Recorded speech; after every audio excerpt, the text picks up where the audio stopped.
مرثیہ سنا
سے گزارش ایک مرتبہ سورہ حمد و 3 مرتبہ سورہ اخلاص کی تلاوت فرما کر میر مہدی حسین ابن ابی لطفی علی صاحب، اشرف بیگم بنت حسین علی صاحب، میر قائم حسین ابن ابی صفی علی صاحب، وسکین فاطمہ، رفیہ فاطمہ، سیدہ حسینی فاطمہ کی ساتھ فرما۔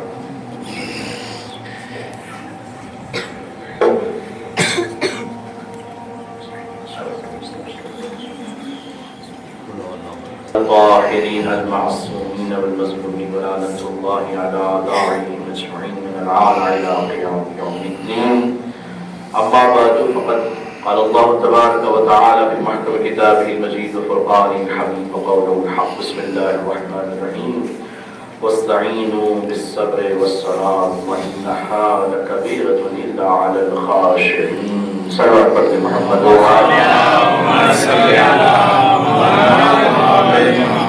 سورہ بقرہ کی 45ویں آیت میں ارشاد رب العزت ہو رہا ہے، مدد طلب کرو، سہارا لو، واستعینوا بالصبر والصلاة، صبر سے اور نماز، وإنها لكبيرة إلا على الخاشعين، یقیناً یہ نماز بار گراں ہے لیکن خاشعین کے لیے بار گراں نہیں ہے۔ جو نماز میں خشوع کرنے والے ہیں، خشیت رکھنے والے ہیں، خوف خدا رکھنے والے ہیں، ان کے لیے یہ بار گراں نہیں ہے۔ الا علی الخاشعین،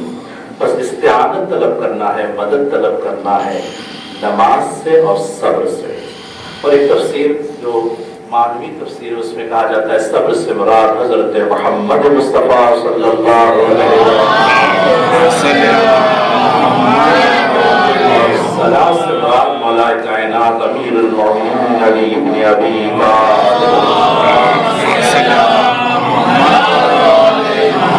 طالب، وَإِنَّهَا لَكَبِيرَةٌ إِلَّا عَلَى الْخَاشِعِينَ، اور ہاتھ کی ضمیر جاتی ہے نماز کی طرف، چونکہ رسالت کو تو سبھی مانیں گے لیکن ولایت کو ماننے والے بہت کم رہیں گے، اس لیے الا علی الخاشعین، خاشعین ہی ہوں گے کہ جو نماز کو جو خشوع کے ساتھ پڑھ رکھیں گے، تو اس لیے امامت کو بھی وہی مانیں گے جو ولایت امیر المومنین کو رکھتے ہیں۔ تو نماز کی بڑی اہمیت ہے، ان قبلت ما سواہا وان ردت ما سواہا، اگر نماز قبول تو سارے اعمال قبول، اگر نماز رد کر دی گئی تو سارے اعمال رد کر دیے جائیں گے۔ جس محلے میں مسجد ہو اور انسان اس مسجد میں نہ جا کر گھر میں نماز پڑھے، چھٹے امام جعفر صادق علیہ السلام نے آ کر پوچھا کہ اب رسول اللہ میرے محلے میں مسجد تو ہے لیکن میں اگر گھر میں نماز پڑھوں تو اس کا اجر و ثواب کیا ہے؟ امام نے فرمایا کہ اس کی مثال ایسے ہی ہے جیسے گھر میں تم نماز پڑھ رہے ہو، گویا ایک چراغ روشن ہے،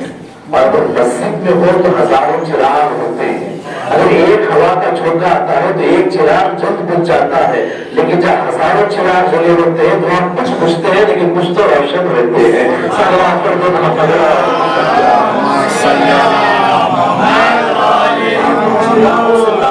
مسجد میں آ کر نماز پڑھنا گویا روشن کرنا ہے۔ ایک ہوا کا جھونکا آتا ہے لیکن ایک چراغ ہو تو بجھ جائے گا، لیکن ہزاروں چراغ ہو گئے تو روشن رہے گا۔ کیا کہنے نماز کے کہ پیغمبر جناب بلال سے کہتے ارحنا یا بلال، اے بلال مجھے راحت دو، یعنی اذان دو تاکہ میں نماز کے لیے کھڑا ہوں۔ پیغمبر کہتے الصلاۃ قرۃ عین، نماز میری آنکھوں کی ٹھنڈک ہے۔ جناب سید عالمیہ یہی فرماتے ہیں کہ مجھے اس دنیا سے جو پسند ہے وہ تلاوت القرآن، نظر الی وجہ ابی، اور انفاق فی سبیل اللہ۔ تلاوت قرآن مجھے اس دنیا میں بہت پسند ہے، اور میرے بابا کے چہرے کی طرف دیکھنا مجھے بہت پسند ہے، اور اللہ کی راہ میں صدقہ دینا۔ اور مولا کائنات اگر جب نماز میں ہوتے ہیں، پاؤں میں تیر لگا ہوا ہے، اور جب حالت نماز میں پاؤں سے تیر نکالا جاتا ہے، امام کو توجہ نہیں ہوتی، اور جب کون مسلح کو کون دیکھتے ہیں تو پوچھتے ہیں کون کہتا ہے مولا آپ کے پاؤں میں تیر ویوستھا، ہم نے تیر آپ کے پاؤں سے نکال لیا لیکن آپ کو احساس درد نہیں ہوا۔ تو یہ ہے خضوع اور خشوع، کیونکہ مومنین کی پہلی صفت سورہ مومنون میں یہ اللہ فرماتا ہے قد افلح المؤمنون الذین هم فی صلاتهم خاشعون، وہ مومنین کامیاب ہے 11 مرتبہ یفلحون کا ذکر آیا ہے قرآن میں، لیکن لعلکم تفلحون اللہ نے لعلکم کے ساتھ کہا شاید تم فلاح پا جاؤ گے، لیکن یہاں بغیر لعل کے کہہ رہا ہے، بغیر شاید کے کہ قد افلح المؤمنون، بالتحقیق مومنین فلاح پا گئے۔ کون مومن؟ الذین هم فی صلاتهم خاشعون، وہ مومن فلاح پانے والے ہیں جو اپنی نماز میں خضوع و خشوع ہے۔ تو اس قدر اہمیت ہے نماز کی، اور ہم کربلا کے میدان میں نماز اور صبر دونوں کو ایک ساتھ دیکھتے ہیں۔ اور امام حسین علیہ السلام شب عاشور یہ کہتے ہوئے نظر آتے ہیں کہ اے عباس جا کر ان سے کہو ایک شب کی حسین مہلت چاہتا ہے، کیوں؟ تاکہ انی احب الصلاۃ و تلاوت القرآن، حسین کو نماز سے بہت محبت ہے، تلاوت قرآن سے بہت محبت ہے، تسبیحات سے بہت محبت ہے۔ تو ذرا گرامی کربلا والوں نے نماز کو قائم کر کے بھی بتا دیا، اور صبر و استقامت جناب زینب سلام اللہ علیہا کا بتا دیا کہ کس طریقے سے انہوں نے نماز اور صبر سے استعانت کرنی۔ کیا کہنے شہزادی کے کہ جو تربیت مسجد پاک میں پرورش پا رہی ہیں، ہم رسالت مار کی گود میں بھی جناب زینب رہی آپ کی یہاں پرورش پہ، چونکہ آپ کا نام ہی پیغمبر نے رکھا تھا کہ جب شہزادی پیدا ہوئی تو مولا کائنات لے کر آیا یا علی، کیا اس بچی کا نام آپ نے رکھ دیا ہے؟ کہا یا رسول اللہ میں آپ میں سے کیسے مقدم ہو سکتا ہوں؟ کہا یا علی تم مجھ پہ مقدم نہیں ہو سکتے اور میں خدا پر مقدم نہیں ہو سکتا، جب تک خدا کی طرف سے وہی نازل آئے۔ جبرائیل نے آ کر کہا یا رسول اللہ اس بچی کا نام زینب رکھا جائے، یعنی باپ کی زینت۔ اللہ کے رسول کے آغوش میں ایک 1.5 سال آپ رہی، اس کا میرے کائنات کی جو زیر پرورش آپ رہی امام حسن مجتبیٰ کے ساتھ، مولا امام حسین کے ساتھ، ان کے جتنے پاک کے ساتھ جناب زینب سلام اللہ علیہ تربیت پا رہی ہے۔ اور اس لیے تو جناب امام حسین نے کہا تھا یا اختی زینب لا تسعینی فی نافلۃ اللیل، میری بہن زینب مجھے اپنی نماز شب میں فراموش نہ کرنا۔ تو بیوی کے اندر وہ خصوصیت ہے، سب سے پہلی خصوصیت یہ ہے کہ یہ عالمہ غیر معلمہ ہے، کہ جو خود امام معصوم نے فرمایا ہے کہ انت عالمۃ غیر معلمہ، اب ایک ایسی عالمہ ہے جس کا کوئی معلم نہیں، اب ایسی فہمیدہ ہے جس کو سمجھانے کی ضرورت نہیں ہے، اور آپ ایسی شجاع ہے، اللہ اکبر، شجاع فقط جنگ میں آ کر جنگ کرنے کا، میدان میں آ کے جنگ کرنے کا نام شجاعت نہیں ہے، شجاعت اسے کہتے ہیں کہ ظالم کے سامنے کلمہ حق سے بیان کرنا، یہ بھی شجاعت ہے۔ تو جناب زینب سلام اللہ علیہا نے ابن زیاد کے دربار میں بھی اور شام کے دربار میں یزید کے ساتھ میں کلمہ حق کیا اور تبرہ پڑا، اور یہ کہتے ہوئے کہ یزید تجھ پر لعنت ہو، تو جھوٹا ہے، اور آپ نے اس کو بتا دیا کہ انتم طلقاء، تم تو آزاد کردوں کے جو بیٹے ہو، تو ہندا کا بیٹا۔ اس طریقے سے تبرہ جناب شہزادی نے بڑا شجاعت بھی ہے، اور ساتھ ساتھ یہ بی بی کی خصوصیت یہ ہے کہ عفت ہے، پاک دامنی ہے، کہ بچپن ہی سے ایسی بی بی ماحول نہیں ہے کہ جن کے بالوں کو سورج تک نہیں دیکھا، جو کبھی بغیر چادر کے باہر نہیں آئی ہے، خود آپ کے جو جواب میں رہنے والا پڑوسی یہ کہتا ہے کہ میں نے اتنے سال میرے مومنین کے میں پڑوسی ہوں، لیکن میں نے کبھی جناب زینب کو باہر آتے ہوئے نہیں دیکھا۔ تو جناب زینب رسول اللہ کے روزے پر جاتی تو رات کی تاریکی میں امیر المومنین جناب زینب کو لے جاتے، اور اس طریقے سے کہ امام حسن دائیں جانب ہوتے، امام حسین بائیں جانب ہوتے، اور امیر المومنین آگے آگے ہوتے، اور جب روزے رسول پر پہنچتے تو چراغوں کو گل کر دیا جاتا تاکہ کوئی قد و خامت جناب زینب کو نہ دیکھ سکے۔ اللہ ایسی بیوی کو کربلا سے کوفہ اور کوفے سے شام کھلایا جا رہا ہے، اور جب بی بی کوفہ پہنچی ہے اور جو خطبہ آپ نے دیا ہے، ایسا معرکۃ الاعلیٰ جب بی بی خطبہ دے رہی تھی لہجے علی میں، جناب زینب کوفے کے بازار میں خطبہ دے رہی ہے، ایسے میں عبداللہ ابن عفیف کہتے ہیں جو نابینا صحابی ہے کہ مجھے ایسا محسوس ہو رہا تھا کہ علی اب آ گئے ہیں، علی بازار میں کھڑے ہو کر خطبہ دے رہے ہیں۔ ایسے میں عبداللہ کہتے ہیں کہ شاید اللہ نے میری آنکھوں کو اس لیے چھین لیا تاکہ میں یہ منظر نہ دیکھ سکوں کہ علی کی بیٹی اور کوفے کا بازار ہو، اور علی کی بیٹی میں پخناؤ چادر کھڑی خطبہ دے رہی ہے، اب کیسے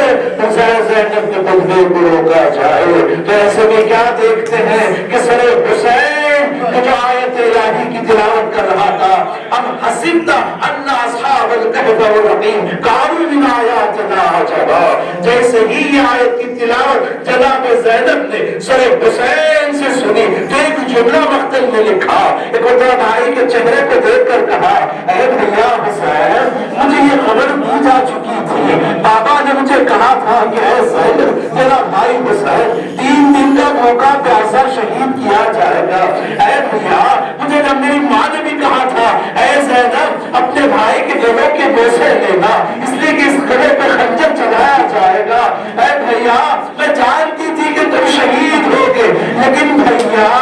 میں یہ نہیں جانتی تھی کہ آپ کا سر نوکے نیزہ پر رکھ کر تیار بر تیار پلایا جائے گا.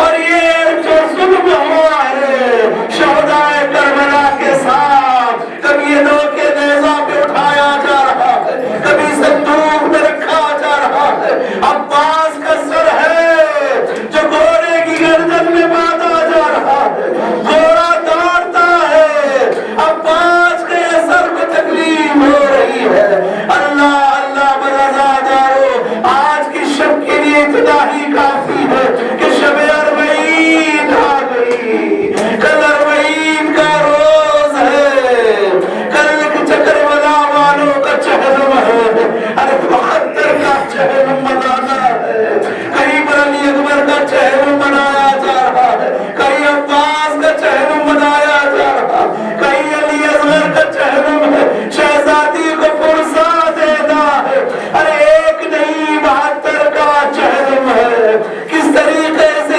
زینب کربلا پہنچی, ایک مرتبہ اپنے آپ کو ناخے سے گرایا, قبر حسین پر آئی بھیا, ہر کربلا سے کوفہ, کوفے سے شام, بے مخدوم چادر گئی بھیا. ہاں یہی وہ زینب ہے نا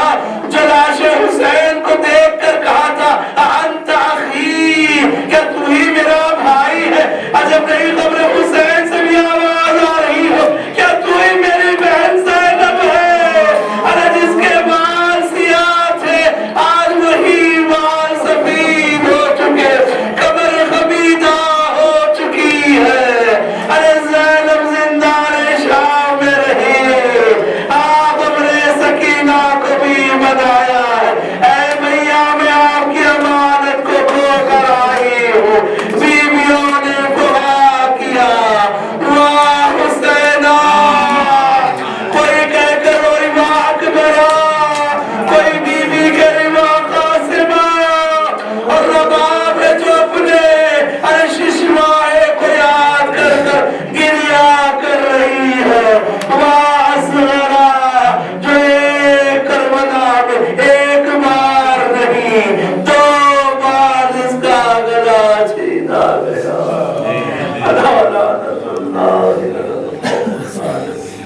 وسيعلم الذين آمنوا ينقلبوا فاطمة الحسين